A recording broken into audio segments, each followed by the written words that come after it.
Praise the lord. Good morning. ప్రభువైన యేసుక్రీస్తు శుభనామంలో మీ అందరికీ వందనములు.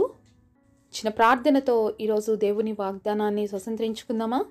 పరిశుద్ధుడైన తండ్రి, నీ ఘనమైన శ్రేష్టమైన నామాన్ని బట్టి వందనాలు. మరొక దినాన్ని మా జీవితాల్లో ఇచ్చారు ప్రభువా, మీకు స్తోత్రాలు. నీ చిత్తాన్ని మా జీవితాల్లో తెలియపరచండి అయ్యా. నీ ఆలోచనలు, మీ ఉద్దేశాలు మాకు బయలుపరచండి అయ్యా. మా అందరితో మాట్లాడమని యేసునామములో ప్రార్థిస్తున్నాము తండ్రి. ఆమేన్. ఈరోజు దేవుని వాగ్దానము ఇర్మియా గ్రంథము 18వ అధ్యాయము 6వ వచనం. జిగటమన్ను కుమ్మరి చేతిలో ఉన్నట్లుగా ఇశ్రాయేలు వారులారా మీరు నా చేతిలో ఉన్నారు. Jeremiah chapter 18 verse 6. Behold, as the clay is in the potter's hand, so are you in mine hand, O house of Israel. దేవుడు ఇచ్చినటువంటి అద్భుతమైన వాగ్దానము కొరకే దేవుడికి సమస్తమైన మహిమ, ఘనత, ప్రభావములు చెల్లును గాక. ఆమేన్. మరి ఈరోజు ఎంతమందికి దేవుడి చేతిలో ఉన్నటువంటి జిగట మట్టిలాగా ఉండాలని ఆశపడుతున్నామండి? మనందరము కూడా నేల నుంచి తీయబడిన వారం, అంటే మట్టి చేత దేవుడు మనల్ని నిర్మించాడు. మరి మానవుడిగా మనము మార్చబడ్డానికి దేవుడు తన నాసికారంధ్రంలో ఉన్నటువంటి జీవాయువును ఊదినప్పుడే మనము మానవులుగా తయారమైనమండి. మనల్ని మట్టి నుంచి చేశాడు. అందుకనే మన్నైనది వెనకటి వలె మరలా మన్నైపోవును, కానీ ఆత్మ మాత్రం ఎవరి దగ్గరికి చేరుతుందంట? దేవుడి దగ్గరికి చేరుతుంది. మరి జిగట మన్ను కుమ్మరి చేతిలో ఉన్నట్లుగా ఇశ్రాయేలు వారులారా అని దేవుడు ఇక్కడ పిలుస్తున్నారండి. ఇశ్రాయేలు వారులారా అన్న చోట మీ పేరు పెట్టుకొని ఈ వాక్యాన్ని మరొకసారి చదవండి. మీరు నా చేతిలో ఉన్నారు. మరి ఎవరి చేతిలో ఉన్నామండి? ఈరోజు దేవుడి చేతిలో ఉన్నాము. ఎలాంటి స్థితిలో ఉన్నాము దేవుడి చేతిలో మనము అంటే జిగట మన్నులాగా ఉన్నామండి. దేవాది దేవుడు మొదటిగా ఆదాముని సృష్టించినప్పుడు నేల మన్నుతోనే దేవుడు సృష్టించాడండి. అంతేకాకుండా ఆయన పోలికలో, ఆయన రూపంలో మనం ఉండే విధముగా ఆ రోజు ఏదెను తోటలో దేవుడు సృష్టించాడండి మానవుణ్ణి. ఆ మనిషిగా చేసి ప్రాణాన్ని పోసాడు. అలాగే ఈరోజు దేవుని చేతిలో ఒక బలమైన పాత్రగా మనం వాడబడాలి అంటే మన జీవితము మరొక కుమ్మరి వాని చేతిలో మట్టి ముద్ద ఉన్నట్లుగా, అంటే ఒక సారె పైన తిప్పుతాడండి ఆ కుమ్మరి. ఆ యొక్క పాట్ చేయడానికి కానీ ఏదైనా ఒక వస్తువుని తయారు చేయడానికి కానీ ఏం చేస్తాడు?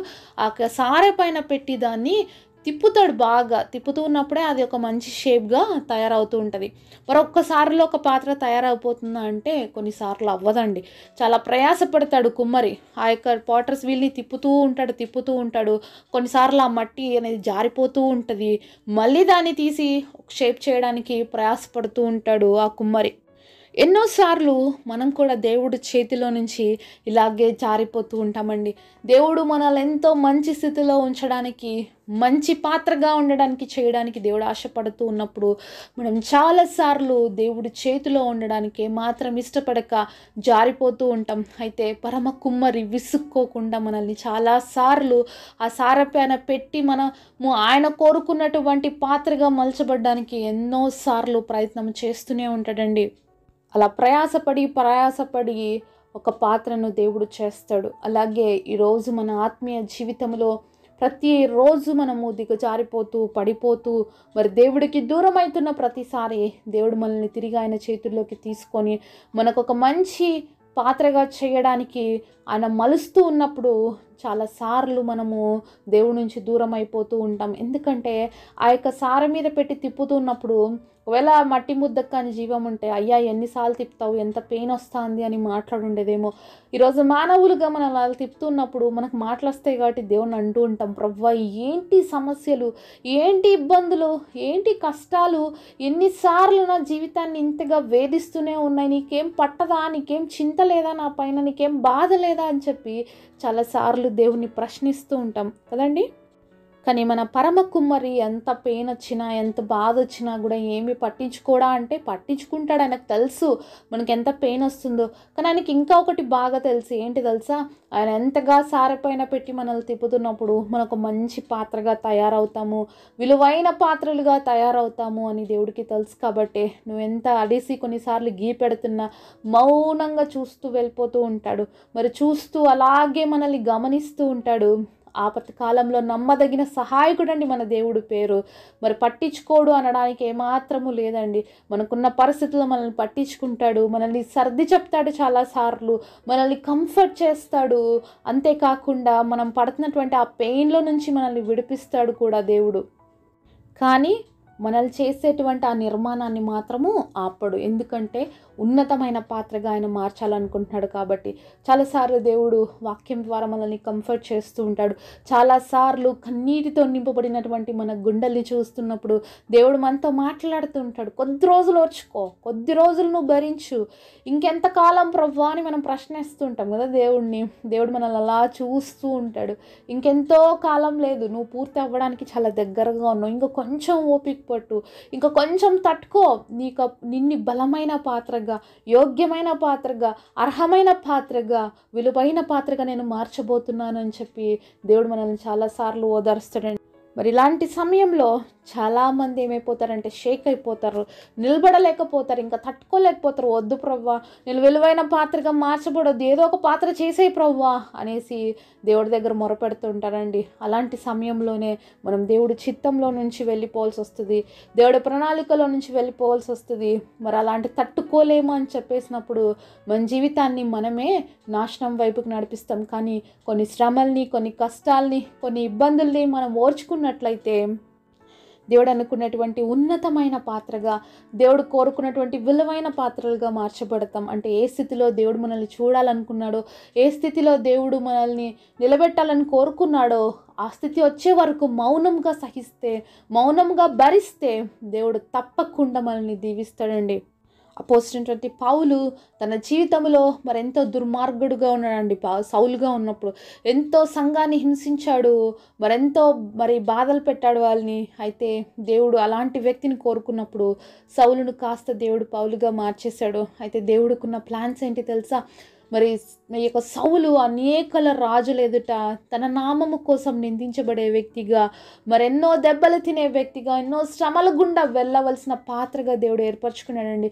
నిజంగా అపోజిట్ పౌలు జీవితాన్ని చూస్తే ఎన్నో బాధలు, ఎన్నో కష్టాలతో కూడా వెళ్ళాడండి. అయితే ఎంత ఉన్నతమైన ఆత్మీయ స్థితికి రీచ్ అయ్యాడు అంటే, ఒకసారి మనము ఫిలిప్పులకు రాసిన పత్రిక 3వ అధ్యాయము 7వ వచనంలో చూసినట్లయితే, ఆయనను ఏవేవి నాకు లాభకరములై ఉండెను వాటిని క్రీస్తు నిమిత్తము నష్టముగా ఎంచుకుంటుని. మరి తన జీవితంలో ఏవేవి లాభంగా ఉన్నాయో అవన్నీ కూడా క్రీస్తు నిమిత్తం ఏమనుకుంటున్నాడు? నష్టంగా ఎంచుకున్నాడు. నా జీవితంలో నేను ఎన్ని దెబ్బలు తిన్నా పర్వాలేదు, ఎంత అవమానించబడినా పర్వాలేదు, ఎంత హింసించినా పర్వాలేదు, కానీ నేను ఏమి కోసం ఇంత ప్రయాసపడుతున్నాననే విషయాన్ని కూడా అపోస్తలుడు అయినటువంటి పౌలు చెప్తాడండి. మరి ఇదే ఫిలిప్పులకు రాసిన పత్రిక 3వ అధ్యాయం 20వ వచనంలో చూసినట్లయితే, మన పౌరస్థితి పరలోకముందున్నది, అక్కడి నుండి ప్రభువైన యేసుక్రీస్తు అను రక్షకుని నిమిత్తము కనిపెట్టుకొని ఉన్నాము. మరి ప్రయాస అంతా కూడా పరలోక రాజ్యం చేరడానికే. ఈ లోకంలో నాకంటూ ఏం అవసరం లేదు, నాకేమీ వద్దు, కానీ నా పరలోకములో నా పౌరస్థితి అంటే నాకు పరలోక రాజ్యంలో హక్కు ఉంది, మరి దేవుడితో కూడా ఉండే భాగ్యం ఉంది, కాబట్టి వాటి కోసం నేను ప్రయాసపడతానని చెప్పి అంతగా నేను క్రీస్తులోకి మార్చబడే అంతవరకు కూడా నేను ఓపికగా కనిపెడతానని ఎంతో ఓపికగా కనిపెట్టాడండి. అలాగే 21వ వచనంలో ఒక మాట చెప్తున్నాడు, సమస్తమును తనకు లోపరుచుకున్న జాలని శక్తిని బట్టి ఆయన మన దీన శరీరమును తన మహిమగల శరీరమునకు సమరూపము గల దానిగా మార్చును. ఎందుకంతగా సారపైన పెట్టి తిప్పాల్సి వస్తుంది అంటే, మన యొక్క శరీరమును ఏ విధంగా మార్చాలనుకుంటున్నాడు దేవుడు? మహిమగల శరీరముగా, సమరూపముగా, క్రీస్తుతో పాటి మనము కూడా క్రీస్తులాగా మార్చబడే అంత వరకు కూడా మనము ఈ యొక్క సారపైన పెట్టబడి తిప్పబడుతూ ఉంటామన్నమాట. ఆ రూపులోకి రావడానికి, ఆయన పోలికలోకి మార్చబడ్డానికే మనము సార మీద పెట్టి తిప్పబడుతుంటామండి. కాబట్టి వేదన చెందక, బాధపడక, ఆ యొక్క ప్రాసెస్ అంతట్లో నేను క్రీస్తులాగా మారబోతున్నానన్న ఆనందము, సంతోషము, నిరీక్షణ మనలో ఉన్నట్లయితే ఎప్పుడు కూడా మనం సొనగము, గోనగం అనమాట. కాబట్టి నాకే ఎందుకు శ్రమ, నాకే ఎందుకు కష్టం, నాకే ఎందుకు ఇబ్బంది అనుకున్నామంతా దేవుడు మాట్లాడుతున్న మాట ఒక్కటే, నువ్వు నేను దేవుడు స్వారూప్యంలోకి మార్చబడబోతున్నాము. అంతేకాకుండా మహిమగల శరీరంలోగా మార్చబడబోతున్నాము, క్రీస్తులాగా కనిపించడానికి మార్చబడబోతున్నాము. కాబట్టి ఈ పెయిన్ఫుల్ ప్రాసెస్ గుండా మేము చాలాసార్లు వెళ్ళాల్సి వస్తుంది. అయితే పరలోక రాజ్యంలో మన పౌరసత్వం ఉంది. ఈ లోకంలో ఇవన్నీ కూడా తాత్కాలికమైనవని గుర్తెరిగి పరలోకంలో ఉన్న వాటి కోసం ప్రయాసపడదాము, వాటి కొరకు నిరీక్షిద్దాము. ఈ లోకంలో శ్రమలు సహజం కనుక వీటిని చూసి కలవరపడక, భయపడక, ఈ శ్రమల నుంచి తప్పించే దేవుడు, విడిపించే శక్తివంతుడైన దేవుడు మనతో ఉన్నాడని విషయాన్ని ఎప్పుడు కూడా జ్ఞాపకం పెట్టుకొని మనం ముందుకు సాగినట్లయితే ఆయన స్వరూపంలోకి మార్చబడదాం. అట్టి కృప దేవుడు మనందరికీ దయచేయును గాక. పరిశుద్ధుడైన తండ్రి, మీకు స్తోత్రాలయ్యా. జిగట మట్టి కుమ్మరి చేతిలో ఉన్నట్లుగా దేవా, మేము నీ చేతిలో ఉన్నాం. నీ స్వరూపంలో మార్చబడే వరకు, మీ మహిమ శరీరాలుగా మార్చబడే వరకు అయ్యా, మరి మేము ఓపిగ్గా కనిపెట్టుకొని సన్నిధిలో ఎదురు చూసే కృప, పరోసత్వము మా పరలోక రాజ్యంలో ఉన్నది గుర్తెరిగి పరలోక రాజ్యం కోసం ఈ లోకంలో సిద్ధపాటును కలిగి ఉండడానికి మాకు కృపనివ్వమని, ఆ విధంగా మమ్మల్ని అందరినీ సిద్ధపరచమని నజరేయుడైన యేసు నామములో ప్రార్థిస్తున్నాము తండ్రి. ఆమేన్.